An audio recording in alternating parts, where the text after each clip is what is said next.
Assalamualaikum warahmatullahi wabarakatuh.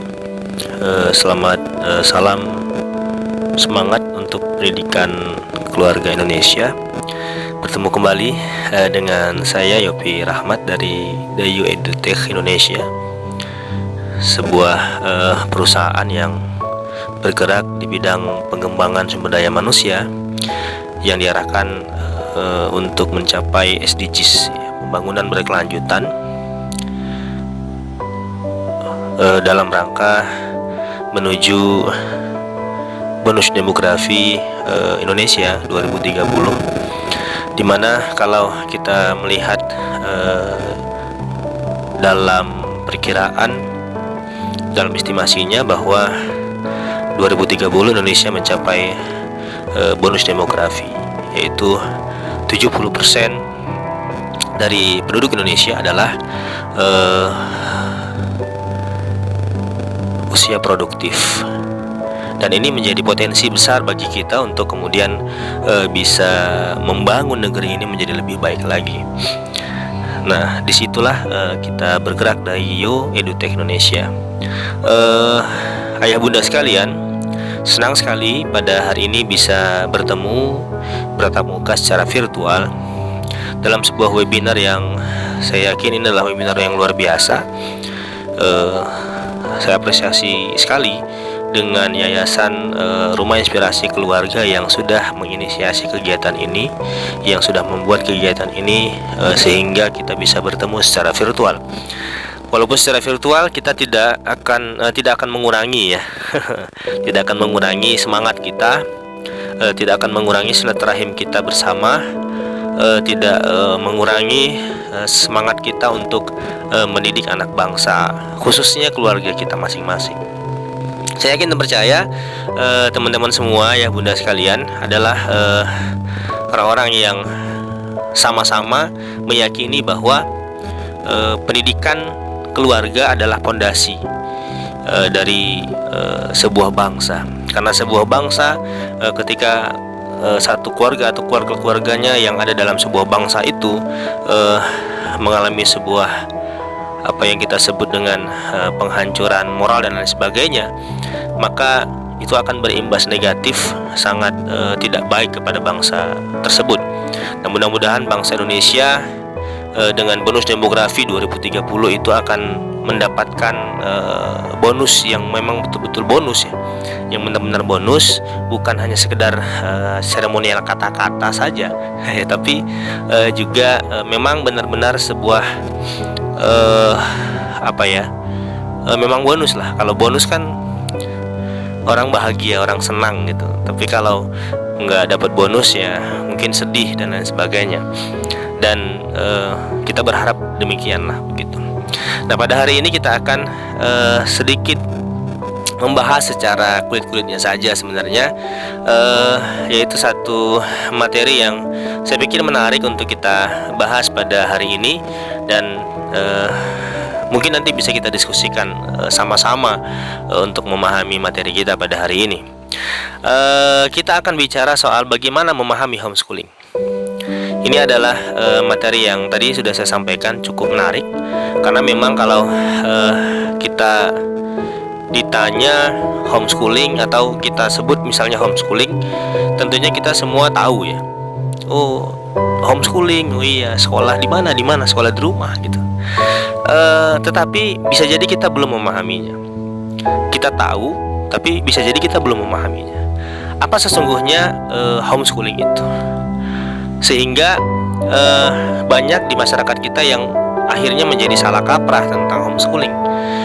Banyak orang atau banyak keluarga yang bahkan antipati terhadap homeschooling, apalagi mungkin mohon maaf para pendidik dan lain sebagainya. Walaupun saya pribadi juga sebagai seorang pendidik ya, dan saya tidak antipati dengan homeschooling.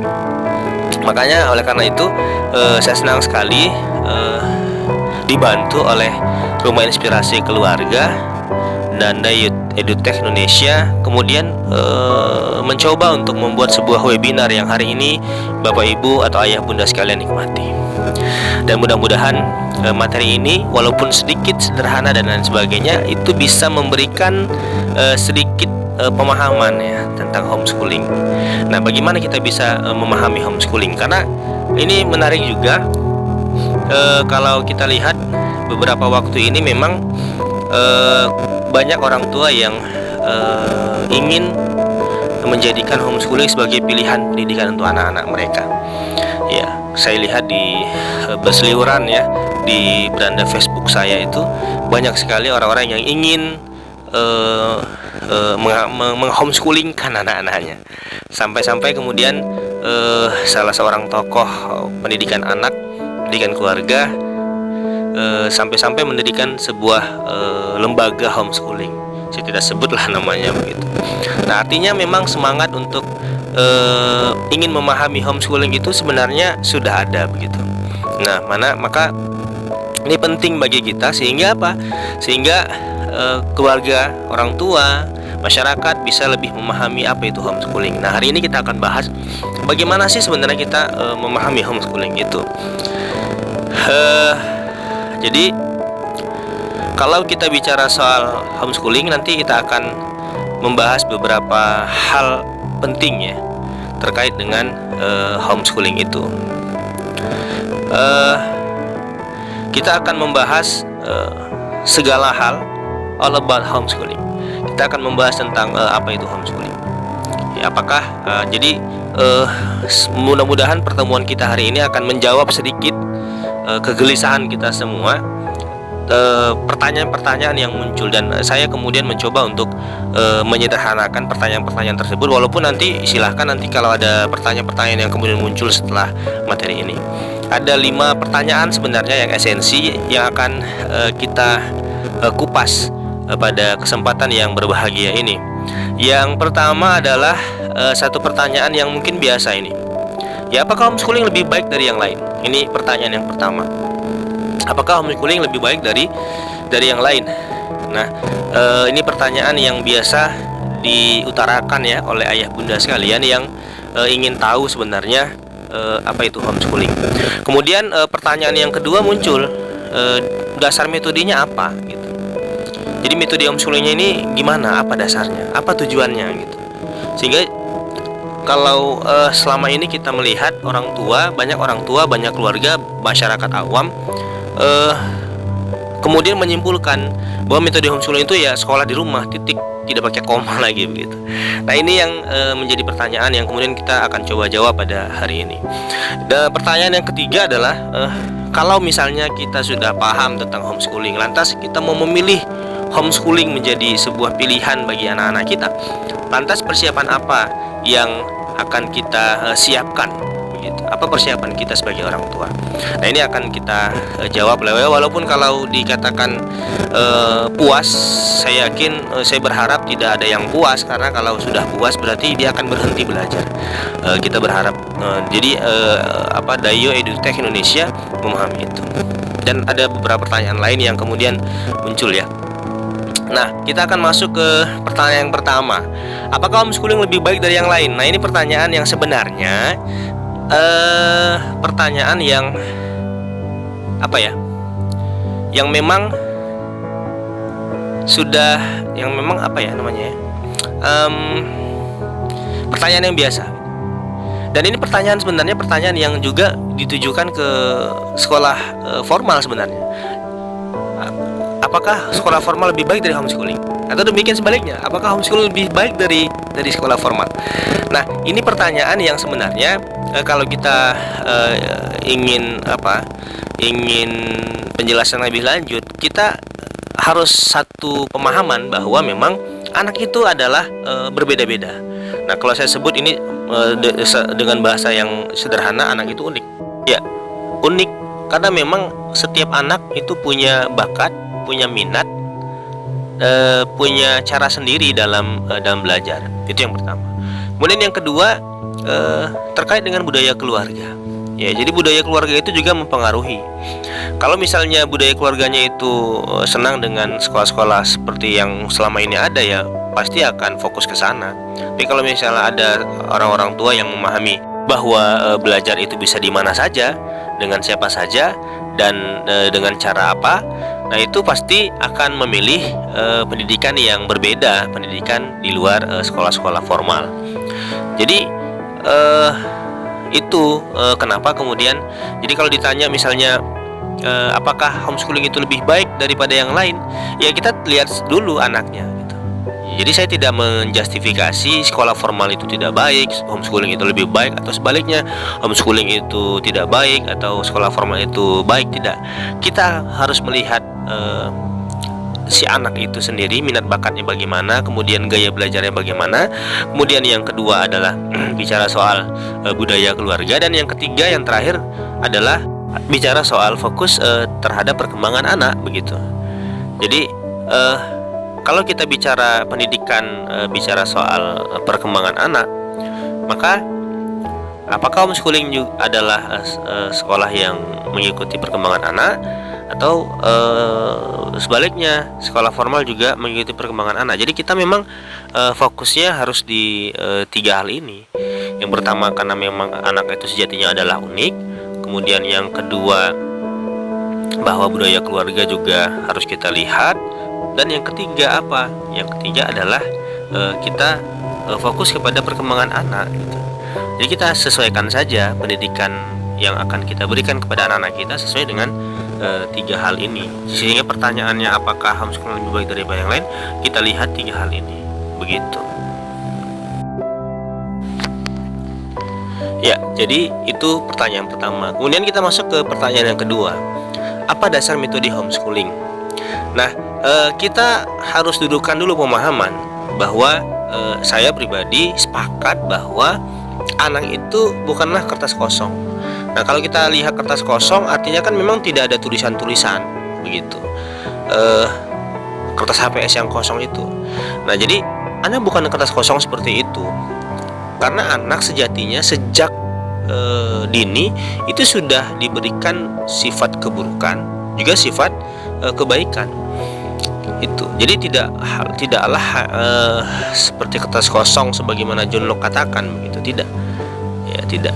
Jadi atas dasar inilah kemudian homeschooling melihat itu dan berpusat kepada anak, karena anak sejatinya memang bukan kertas kosong. Nah, sehingga dasar metode homeschooling dasarnya adalah bahwa anak bukan kertas kosong, sehingga memang dia harus dituliskan gitu, kembali. Jadi pusatnya metode homeschooling adalah kepada anak, fokusnya kepada anak, minat bakat, gaya belajar anak, dan lain sebagainya. Kemudian dasar dari metode homeschooling tujuannya adalah untuk menyiapkan anak-anak kita menjadi pembelajar mandiri. Nah, garis bawahi ya, sebagai pembelajar mandiri. Apa indikatornya? Apa kriterianya? Yang pertama, anak-anak kita itu dikatakan sebagai pembelajar mandiri ketika dia memang memiliki motif internal untuk belajar. Ya, dia punya motif sendiri untuk belajar. Dia tahu motifnya apa, dia tahu tujuan dia untuk belajar itu apa gitu.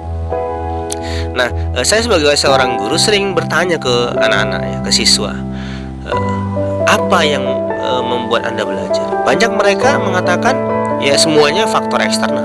Ya karena disuruh guru, karena disuruh orang tua. Kalau nggak disuruh orang tua saya nggak belajar, begitu. Atau karena kalau nggak ada tugas ya nggak belajar. Jadi tidak ada motif internal dalam diri mereka. Sehingga melalui metode homeschooling, anak itu bisa memiliki motif internal mereka. Mereka belajar untuk apa? Gitu. Nah, ini yang akan diarahkan dalam proses yang kita sebut dengan metode dasar metode homeschooling. Tujuannya. Kemudian yang kedua, indikatornya apa? Berorientasi pada tujuan yang ingin diraih. Jadi anak-anak itu tahu tujuan yang ingin mereka capai. Makanya mereka dikatakan sebagai pembelajar mandiri. Ya, mereka menjadi sebagai seorang pembelajar mandiri. Mereka tahu orientasi mereka, tahu tujuan mereka.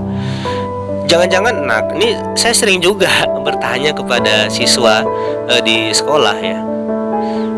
atau anak-anak yang sedang sebagai seorang pelajar hari ini.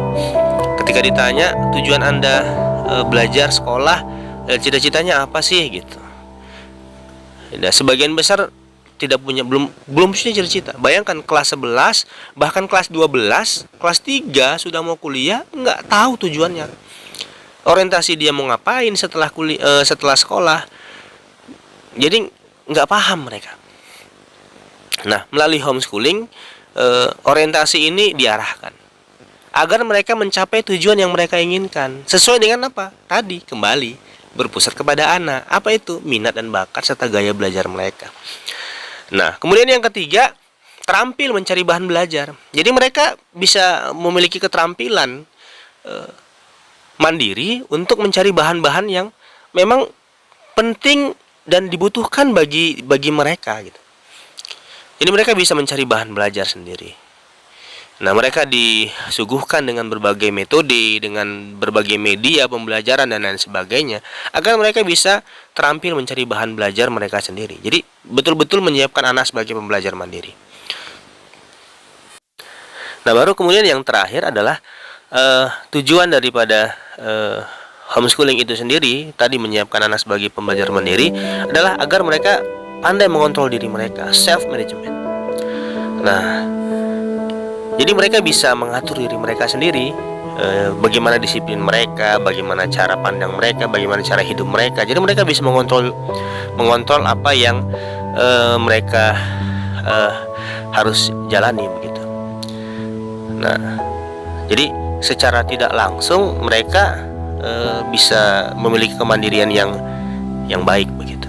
Nah, kemudian ayah bunda sekalian, lantas ketika kita sudah memahami misalnya homeschooling itu bagaimana, apa tujuannya, tadi sudah saya jelaskan. Lantas apa yang perlu orang tua siapkan ketika memang memilih, oh ini loh homeschooling begitu. Maka yang pertama sekali dan ini yang paling utama dan yang sangat-sangat penting bagi orang tua dan anak ya. Jadi tidak hanya orang tua tapi juga anak gitu. Apa itu? Yang pertama adalah kompak dan sepakat. Jadi betul-betul kompak dan memang sepakat bahwa memang homeschooling adalah pilihan bagi pendidikan si anak. Jadi memang harus didiskusikan, disepakatilah. Oh ini nak jadi pilihan belajar. Kita berikan penjelasan dan mereka juga ya saling diskusi begitu. Apa yang akan dilakukan selama homeschooling dan lain sebagainya. Memang harus kompak dan sepakat. Kalau tidak, ini tidak akan berjalan. Itu yang pertama. Kemudian yang kedua, yang harus disiapkan adalah orang tua harus jadi pembelajar sejati. Tidak bisa tidak begitu. Jadi harus memang jadi pembelajar sejati. Karena kemampuan orang tua terbatas, sehingga memang orang tua harus belajar. Karena kebutuhan anak-anak juga harus kita sesuaikan dengan pengetahuan yang kita miliki. Ya, jadi orang tua harus belajar. Kemudian yang ketiga, membangun good habit. Ya, membangun kebiasaan baik di rumah, disiplin, jam sekian ngapain, jam sekian ngapain. Ya memang walaupun tidak sekolah secara formal, habit itu harus dibangun, kedisiplinan itu harus dibangun, kebiasaan baik itu harus dibangun melalui homeschooling begitu. Jam 7 ngapain sampai jam 8, siang ngapain, malam ngapain begitu. Jadi ya memang harus dibangun good habit itu. Dan yang berikutnya adalah apa yang harus disiapkan. Kuncinya menjaga kewarasan. Nah, mari kita lihat selama COVID ini kan anak-anak belajar di rumah nih. Waras nggak mereka begitu? Ya, stres nggak mereka? Galau nggak mereka? Nah, walaupun homeschooling tidak hanya di rumah ya, tapi bervariasi aktivitasnya. Kalau misalnya dia ingin belajar tentang, jadi menjaga kewarasan ini adalah menjaga metode, media, model pembelajaran yang dilakukan oleh orang tua itu memang harus bervariasi. Nah, apakah harus orang tua yang mengajar? Juga tidak. Misalnya anak-anak ingin belajar main piano, ya kita leskan mereka untuk les piano. Nah, jadi menyesuaikan saja begitu dengan kebutuhan, dengan lingkungan yang ada. Jadi menjaga kewarasan. Jadi agar mereka aktivitas mereka juga kreatif ya, tidak monoton begitu-begitu saja. Jadi jaga kewarasan mereka.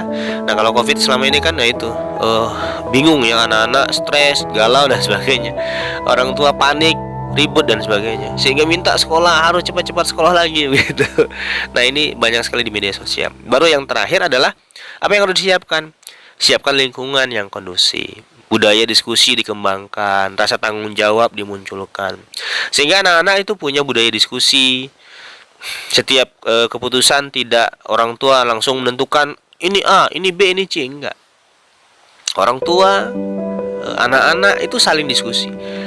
Budayakan diskusi. Itulah lingkungan yang kondusif salah satunya. Kemudian munculkan rasa tanggung jawab mereka gitu. Ya walaupun karena homeschooling itu pasti kita yang mengatur semuanya. Kita yang buat kurikulum, kita yang menyusun jadwal, roster dan sebagainya. Jadi memang seperti sekolah biasa, tapi dalam bentuk yang berbeda, disesuaikan dengan minat, bakat dan gaya belajar anak. Nah itulah bedanya dengan sekolah formal. Ya walaupun sekolah formal ada juga guru-guru yang berusaha menyiapkan itu, bahwa anak-anak mereka, siswa mereka diajari dengan sesuai minat dan bakat mereka serta gaya belajar mereka. Tapi ya pasti akan ada keterbatasan. Apakah semua guru juga melakukan hal yang sama? Nah ini yang jadi pertanyaan kemudian gitu. Ya jadi poin-poin tadilah yang harus disiapkan oleh orang tua jika memang homeschooling itu menjadi pilihan mereka. Kompak dan sepakat, orang tua harus jadi pembelajar sejati, membangun good habit, menjaga kewarasan, menyediakan lingkungan yang kondusif, budaya diskusi dikembangkan, tanggung jawab dimunculkan. Nah, poin-poin tadi inilah yang harus disiapkan oleh orang tua. Kira-kira sanggup tidak? Siap tidak? Nah ini, ya kalau tidak siap harus disiapkan, ayah bunda sekalian. Kalau sudah siap, ya bersyukur bahwa inilah pilihan kita. Ya jadi tidak ujuk-ujuk, ini sekolah nggak bagus, sekolah formal nggak bagus, jadi kita harus homeschooling, nggak begitu. Jadi ada prosesnya gitu. Ada prosesnya. Nah harus sepakat dulu anak sama orang tua, kita homeschooling nggak gitu. Kalau nggak sepakat ya gimana? Nah supaya sepakat, berikan penjelasan yang baik. Kemudian orang tua yang belajar gitu. Makanya di Dayo EduTech Indonesia itu menyiapkan seperangkat pembelajaran itu. Ya bagaimana orang tua di Parents Academy itu, orang tua ini seperti yang kita lalui sekarang ini adalah sekolah orang tua. Jadi orang tua yang sekolah nanti dapat sertifikat, ayah bunda sekalian. Ya, sertifikat bahwa ya saya sudah punya sertifikasi untuk mengajar gitu. Jadi itu ya hal-hal yang perlu disiapkan. Kemudian pertanyaan berikutnya, apakah memerlukan fasilitas khusus selama homeschooling anak-anak? Tadi sudah saya sebutkan bahwa memang seluruhnya itu dua hal yang harus disesuaikan sesuai dengan kebutuhan. Yang kedua, lingkungan sebagai media utama. Nah, tadi kita sudah bahas bahwa homeschooling berpusat kepada anak, kemudian menyiapkan anak sebagai pembelajar mandiri. Maka sesuaikan dengan dua hal tadi itu. Kebutuhan mereka apa? Apa yang mereka inginkan? Cita-cita mereka ngapain? Mau apa? Jadi berpusat kepada anak sesuai dengan kebutuhan mereka. Belajar misalnya tentang hewan, ya jangan hanya teori doang, atau jangan hanya nonton di YouTube doang. Ya tapi harus misalnya apa? Jalan-jalan kalau di sini ada kampus yang punya hewan rusa, itu datang ke sana, atau ke kebun binatang. Misalnya belajar tentang berdagang, ya ajak ke pajak atau ajak ke pasar gitu. Mereka berinteraksi di sana. Jadi mereka tidak hanya bisa membeli, tapi juga melihat interaksi di sana luar biasa. Ada sosialisasi di sana, ada interaksi di sana. Jadi itu. Nah, kemudian lingkungan sebagai media utama, iya benar. Jadi memang harus disesuaikan gitu. Jadi apakah pertanyaannya, apakah memerlukan fasilitas khusus? Ya sesuai dengan kebutuhan, sesuai dengan lingkungan media utama. Jadi sebenarnya sekolah-sekolah formal juga memiliki hal yang sama sebenarnya. Tapi apakah prakteknya begitu? Nah ini pertanyaan yang kemudian muncul sehingga orang tua mencoba mencari-cari alternatif lain. Dan salah satu alternatif yang lain adalah, yang lebih mudah adalah homeschooling. Ya. Karena homeschooling itu berpusat kepada anak, menyiapkan anak sebagai pembelajar mandiri. Jadi itu. Nah sekarang lanjut pertanyaan yang berikutnya. Ya ini pertanyaan yang biasa ditanyakan dan ini menjadi masalah memang.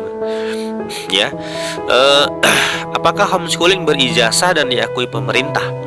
Nah ini pertanyaan yang biasa dia utarakan oleh siapa saja ya, baik orang tua maupun masyarakat.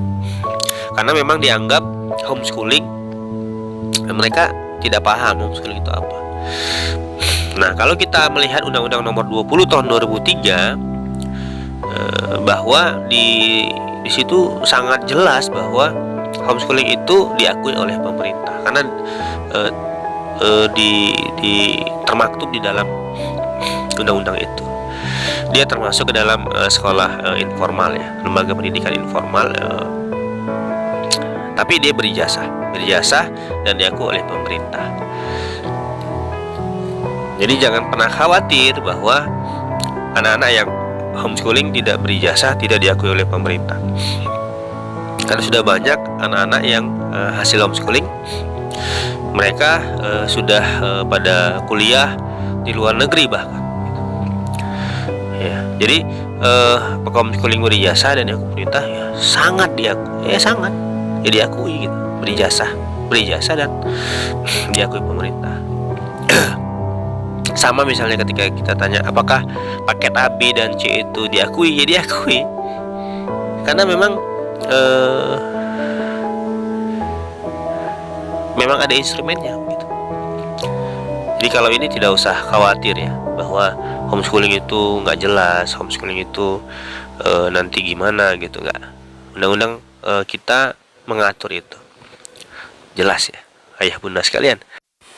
Jadi banyak orang tua yang pada poin pertanyaan ini itu banyak yang belum paham, ragu-ragu, sehingga mereka jadi ragu-ragu ya, untuk memilih homeschooling sebagai pilihan pendidikan bagi anak-anaknya.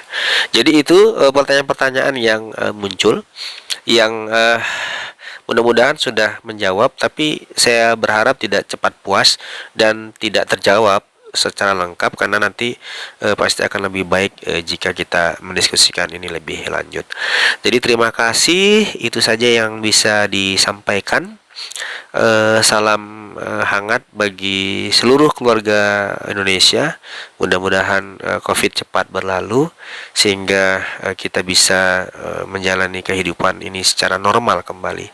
Terima kasih. Billahi taufik wal hidayah. Assalamualaikum warahmatullahi wabarakatuh. Salam semangat untuk pendidikan keluarga Indonesia.